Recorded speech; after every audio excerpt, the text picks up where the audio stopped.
What's up everyone? It's me, it's Jinsula. Hope you're having a good day, and welcome to another Pokemon Go video. Okay, so Niantic revealed all the details regarding the first in-game event of December.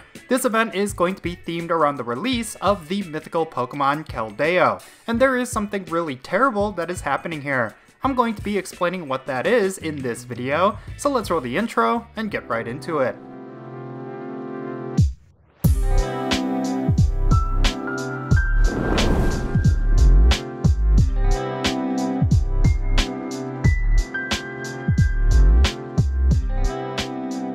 Alright, let's talk about this upcoming event. So, from Tuesday, December 6th at 10 AM local time, all the way until Sunday, December 11th at 8 PM local time, we are going to be getting the Mythic Blade event. The core feature of this event will be a special research story that will debut the long-awaited mythical Pokemon, Keldeo. Something else that was revealed, which got a lot of players buzzing, is the confirmation that Keldeo that you get from this special research will have the move Sacred Sword. I mentioned in my deep dive video for the Swords of Justice that Keldeo could become one of the best fighting types in the game if it were to get this move. Well, it looks like that will be the case, at least for the Keldeo that you get from this special research story. So yeah, this all seems like some exciting news, yet there is a caveat that is really alarming. The one thing that I did not mention is that this special research story that will get you this super powerful fighting type Pokemon is going to be paywalled with a ticket purchase from the Pokeshop. The cost of this research ticket is going to be $8 USD, and it's basically going to be your only way to get Keldeo for the time being. Now, considering all of the gameplay implications behind this particular Pokemon getting Sacred Sword, this is truly Niantic going full on pay to win. I'm sure you remember the massive backlash that Niantic got back in the day when they debuted Galarian Mr. Mime at a cost. I mentioned back then that the real danger was that having that Pokemon locked behind a ticketed special research was that it could set a precedent for future Pokemon releases. Well, it looks like we've reached that point. I don't think players fully comprehend just how bad this is. In the past, if you wanted a specific Pokemon, yet you didn't want to spend any money, you always had a way for you to get it. But considering that Keldeo is now something that only money spenders will be able to get, it's unfortunate for any free-to-play player who would want this Pokemon. Since it is mythical, you can't trade for it, you can't buy the ticket with Pokecoins, and there's no other form of gameplay that would award it. This may be how it will be moving forward, where new and powerful Pokemon will only be obtainable at a real money cost. And every major in-game event may include premium purchase items as well. Niantic has been seemingly going down this road of less consumer friendliness and more driven by profits. If Niantic wanted players to spend money on a ticketed special research, that's totally fine as long as it's optional. Instead of locking a Pokemon behind it, make it available to all while boosting the experience with a premium purchase.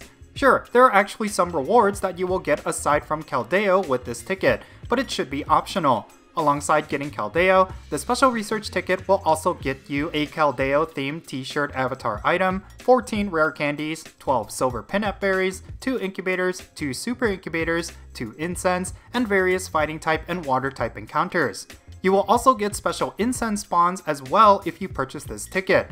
Excluding the daily adventure incense, you may come across Machop, Hitmonlee, Hitmonchan, Hitmontop, Beldum, Tympole, and Ferroseed.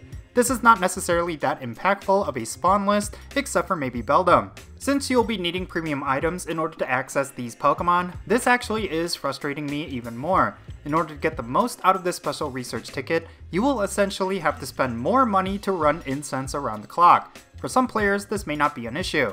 Incense has been nerfed for a while, so players have been stockpiling them for the past year.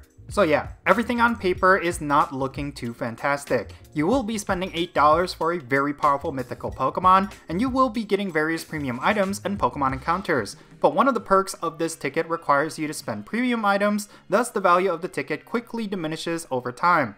Now I do recognize that eventually, Keldeo may be obtainable for free in the future. We've obviously seen that with Galarian Mr. Mime, and most players won't understand the backlash for this reason in particular. However, unlike Galarian Mr. Mime, Keldeo with Sacred Sword is actually quite useful almost immediately. Having early access to this Pokemon could give you some really strong results in raid battles and gym battles, thus this is by and large a blatant pay-to-win scheme. I'm not too sure how the community is feeling regarding this ticket purchase. While I'm sure plenty of players are unhappy about it, I feel like the community at large is just accepting it for what it is. The reality could be that this is just how it's going to be from now on.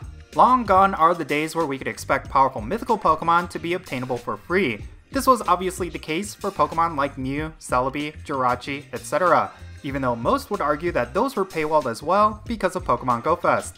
However, I disagree with this because technically all of those mythical Pokemon were made available to all non-ticket holders just a couple of months after Go Fest ends. But now it seems like getting these Pokemon will always require a purchase, and if you want it for free, you may be required to wait several months or even years before you can get it.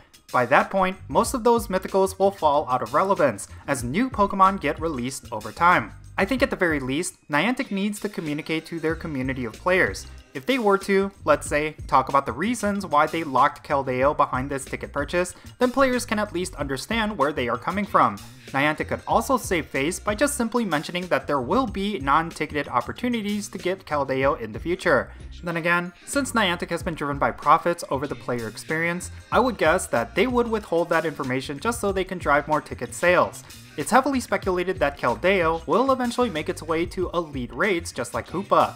Thus, I do think it's not all doom and gloom. But yeah, I really don't like the implications behind this, and like I mentioned, Niantic has been going down a path of consumer unfriendliness for quite some time, and it doesn't look like they are going to let off anytime soon. One final note before I close this video, I will say that this sort of issue is not going to affect a majority of players, and I totally recognize that. What I really don't want is to complain just for the sake of complaining. I'm honestly just really concerned that Niantic has been going down the wrong path with Pokemon Go for quite some time now, and history has shown what that can do to a top game developer. I just want Niantic to respect our wallets. It would be the easiest and best way for them to gain the respect of players. As of right now, they haven't had that in a long time.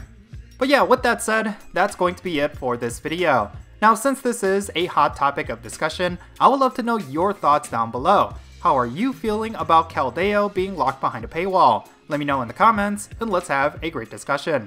And if you ended up enjoying this video, be sure to hit that like button and subscribe if it's your first time here, and don't forget that little bell so you can stay up to date on whenever I upload videos. And I want to give a quick shout out to my patrons on Patreon. You make this channel content possible. If you want to support my channel in any way, big or small, then be sure to check out the links in the description below.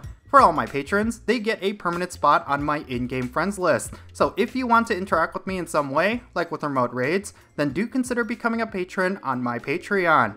But yeah, that's going to be it. I'm Jinsula. Be safe, have fun, love yourself, and I'll catch you all later.